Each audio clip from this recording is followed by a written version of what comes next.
No dia 24 de maio de 2022, um jovem de 18 anos invadiu uma escola nos Estados Unidos e atirou em diversas crianças e professores que estavam no local. 19 crianças e 2 adultos morreram no ataque. Esse acontecimento levantou mais uma vez uma discussão que tem bastante força nos Estados Unidos e ao redor do mundo: a legalização do porte de armas por qualquer pessoa. Essa não é a primeira vez que um atentado como esse acontece nos Estados Unidos. Inclusive, existem muitos outros que a gente sequer fica sabendo. Por isso, nesse episódio a gente vai te contar o que rolou nesse atentado que está sendo tão falado recentemente, te lembrar outros casos grandes que aconteceram e te explicar o que diz a lei nos Estados Unidos sobre o porte de arma. Eu sou a Andressa Isfer. E eu sou Elizabeth Matravog, e esse é o Papo de Inter.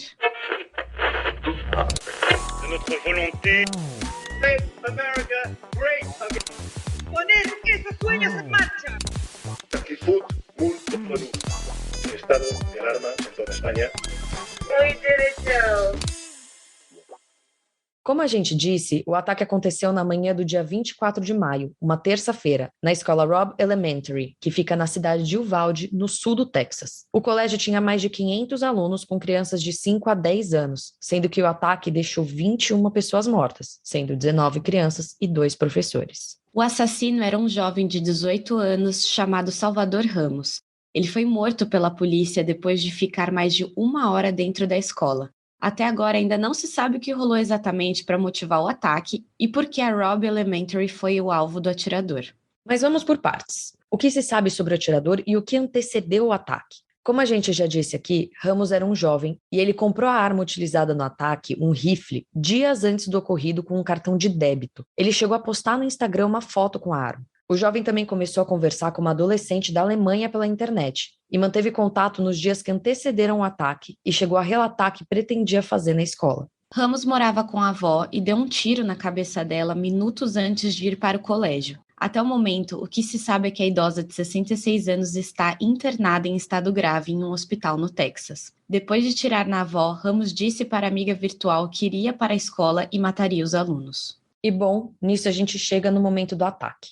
Uma particularidade desse caso foi a ação da polícia e a demora em reagir. Isso porque a polícia levou 78 minutos para entrar de fato na escola e neutralizar o atirador. E aí você se pergunta, mas gente, 78 minutos, por que tudo isso? A explicação dada pelas autoridades foi a escolha errada da tática a ser usada nessa ação. Basicamente, nesses tipos de situação, a polícia tem 2 formas de agir. Quando a polícia entende que o atirador é um atirador ativo, ou seja, um atirador que está disparando desenfreadamente, a tática é invadir o local, encontrar o atirador e matar ele o mais rápido possível. Mas quando a polícia entende que o atirador é um atirador de barricada, ou seja, aquele atirador que está armado, se protege em alguma sala ou abrigo e ameaça atirar em mais pessoas, a tática é manter os policiais do lado de fora e negociar com o atirador. O caso de Uvalde era um caso de um atirador ativo, porque, segundo relatos, Ramos entrou na escola por uma porta que estava destrancada e avançou ali pelas salas atirando. Logo que começou o ataque, os alunos e os professores seguiram para um lockdown, que é um procedimento que as escolas dos Estados Unidos seguem em caso de ataque. Muitos alunos e professores conseguiram se esconder e outros fugiram pelas janelas antes do atirador ser morto pela polícia. O grande problema é que a polícia entendeu que esse seria o caso de um atirador de barricada, e durante boa parte dos 78 minutos se manteve do lado de fora da escola, enquanto alunos e professores ligavam para o telefone de emergência relatando a ação de Ramos. Foi só depois de todo esse tempo que a polícia invadiu a escola, encontrou Ramos e o matou com um tiro. Depois disso, as crianças que estavam escondidas dentro da escola foram liberadas e puderam voltar para suas casas. Pontos importantes da gente ressaltar aqui e que estão sendo bem comentados na mídia é que a polícia chegou super rápido no local do crime. O primeiro policial estava lá 2 minutos depois do atirador invadir a escola. O ponto foi a demora em reagir. E nisso, também se sabe de todo o preparo que a escola teve. Segundo um sobrevivente, um aluno de 8 anos que estava na secretaria da escola quando Ramos invadiu, assim que o atirador pulou o muro da escola, uma funcionária recebeu uma ligação de uma segurança e acionou o lockdown. Nisso, segundo fontes, ela informou que o atirador era um atirador ativo. Claro que tudo isso gerou um baita debate e uma série de críticas à polícia de Uvalde, mas o ponto mais problemático aqui é ter que estar preparado para ataques como esses como sendo algo comum. A escola tinha uma série de protocolos e até aplicativo para acionar o lockdown. Mas de volta o que disse a polícia. Segundo eles, Ramos havia largado os estudos, trabalhava em uma rede de fast food e ameaçava de estupro e morte meninas na internet.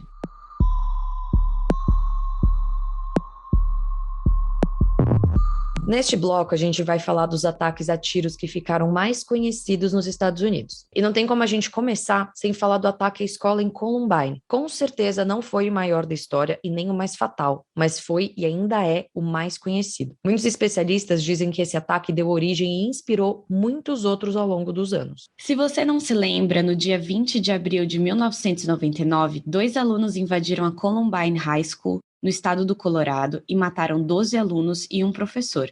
Outras 23 pessoas também ficaram feridas. Depois do ataque, os 2 atiradores cometeram suicídio. Esse foi o primeiro ataque nos Estados Unidos que teve uma cobertura em massa pela televisão. As imagens das crianças fugindo e procurando abrigo rodaram o mundo. Apenas um detalhe, se vocês se lembram, em 2019, 2 jovens invadiram uma escola em Suzano, na Grande São Paulo, matando 8 pessoas e ferindo 11. Os 2 atiradores tinham se inspirado no ataque de Columbine para atacar a escola Raul Brasil. Mas de volta aos Estados Unidos, que é o foco do nosso episódio, o maior ataque já visto foi o de festival de música em Las Vegas, onde 59 pessoas morreram e outras 500 ficaram feridas. O atirador se posicionou no 32º andar de um hotel, que ficava próximo ao local do festival, e disparou contra o público que assistia ao show. Um ano antes, outro massacre aconteceu na boate Pulse em Orlando, na Flórida. 49 pessoas morreram e outras 53 ficaram feridas. O atirador comprou 2 armas de forma legal no país e antes do ataque disse ser leal ao grupo terrorista Estado Islâmico. Um outro ponto que a gente queria trazer para vocês é a quantidade de ataques desse tipo que aconteceram nos Estados Unidos. Segundo o The Washington Post, só em 2021 aconteceram 34 ataques em escolas. Esse é o maior número desde 1999, mesmo ano do caso de Columbine. Se esse número assustou vocês, espera para ouvir os mais gerais. Apenas em 2022, 246 casos de mass shooting, ou seja, ataques em massa com armas de fogo, foram reportados no país.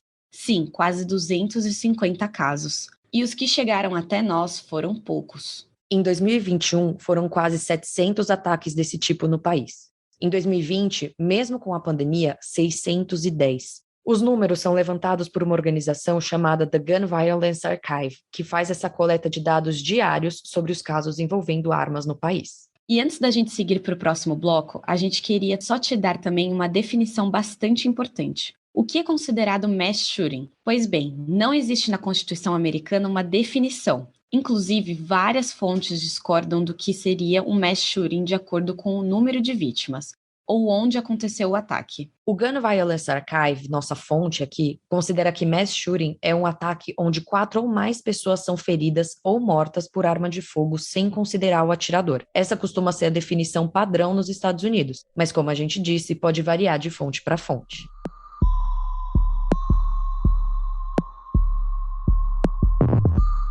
E neste bloco a gente quer abordar outro ponto importante no meio dessa discussão do uso de armas nos Estados Unidos. O que diz a lei? O direito à posse de armas de fogo está simplesmente na Constituição do país. Formulando de uma forma mais simples para que vocês entendam, a segunda emenda diz basicamente que, abre aspas, como uma milícia bem regulamentada é necessária para a segurança de um Estado livre, o direito do povo de manter e portar armas não será infringido. Ou seja, em palavras menos rebuscadas, ela diz que o povo tem direito à posse e porte de armas. Essa frase é bem polêmica nos Estados Unidos, porque há quem interprete ela achando que o Estado não deve regulamentar em nada o porte e posse de armas, e há quem interprete de outra maneira. Mas o nosso ponto aqui é te explicar a diferença entre porte e posse nos Estados Unidos, que são os termos usados na Constituição. Segundo a Suprema Corte dos Estados Unidos, to keep arms, ou seja, ter armas, significaria de fato possuir uma arma, sem mistérios aqui. Agora a treta mesmo está no termo to bear arms, que no português seria o porte de arma e que, segundo o dicionário norte-americano, significa ter uma arma e poder usá-la no caso de defesa. A Suprema Corte dos Estados Unidos discute esse significado. E o negócio vai mais fundo. Essa lei que está na Constituição não define, por exemplo, quais armas as pessoas podem ter, quem pode ter, se precisam de licenças ou não, se elas podem ser levadas e mostradas em público e por aí vai. Isso quem define são os estados. Os estados acabam se dividindo em 3 categorias. Aqueles que não têm nenhuma ou quase nenhuma regulamentação, que são as leis conhecidas como leis de porte aberto. Os estados que permitem apenas o porte oculto e os estados mais rígidos, que exigem licença, por exemplo. Os estados com lei de porte aberto são aqueles que deixam a pessoa comprar a arma e andar com ela em público se ela quiser. A pessoa não precisa de licença para comprar aquela arma e ela ainda pode sair por aí exibindo ela. Já os estados com porte oculto são aqueles que não regulam tanto, mas a pessoa não pode sair por aí com a sua arma em público para todo mundo ver. São exemplos de estados: Alabama, Oklahoma, Kansas, Mississippi, Arizona, Louisiana e Texas. No Texas, onde rolou o ataque de Uvalde, qualquer pessoa acima de 21 anos que não tenha problemas com a justiça pode carregar uma arma, inclusive em locais públicos. Essa pessoa não precisa de uma licença para o porte de armas. O estado do Texas também não define quem pode carregar uma pistola ou um rifle, por exemplo. Em setembro de 2021, o estado do Texas mudou as leis em relação ao porte de armas por lá, afrouxando ainda mais as regras. A legislação antes exigia que a pessoa tivesse uma autorização ou treinamento, e hoje não mais. Existe uma lista de locais onde a pessoa não pode levar armas, e uma escola é um desses. Mas segundo o site do governo do Texas, se você quiser saber se você pode ou não comprar uma arma e para onde você pode levá-la, é só acionar um advogado ou ler os milhões de links que eles oferecem. Já os estados com leis mais rígidas sobre o porte de armas são Califórnia, Illinois, Nova York, Havaí, New Jersey e entre outros.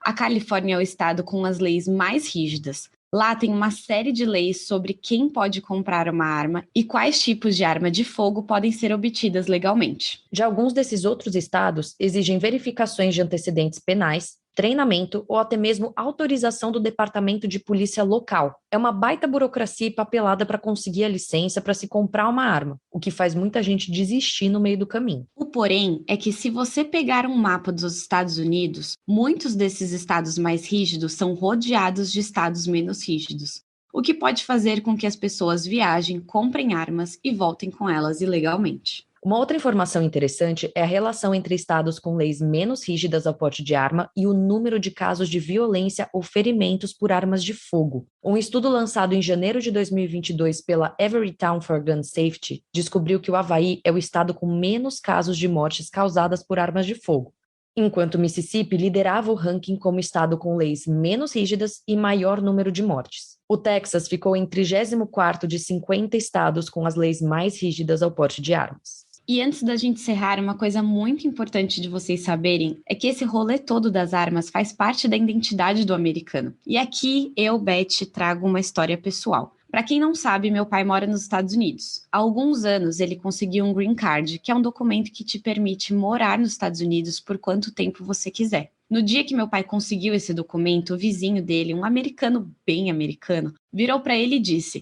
agora você é americano e é hora de você comprar uma arma. Claro que meu pai ficou meio chocado na hora, afinal pra gente, que é brasileiro, isso é basicamente uma loucura. Mas pro vizinho do meu pai, aquilo tudo era uma coisa muito normal. Então é importante a gente ter em mente que o porte de armas não é só uma questão política, é também social. E aqui a gente deixa uma indicação de um episódio do Que Mundo é Esse, do André Frank, que já teve aqui 2 vezes. Na temporada que eles fizeram nos Estados Unidos, a produção do programa passou alguns dias com uma família norte-americana que era totalmente pró-armas. Vale super a pena assistir e entender a mentalidade dessa galera.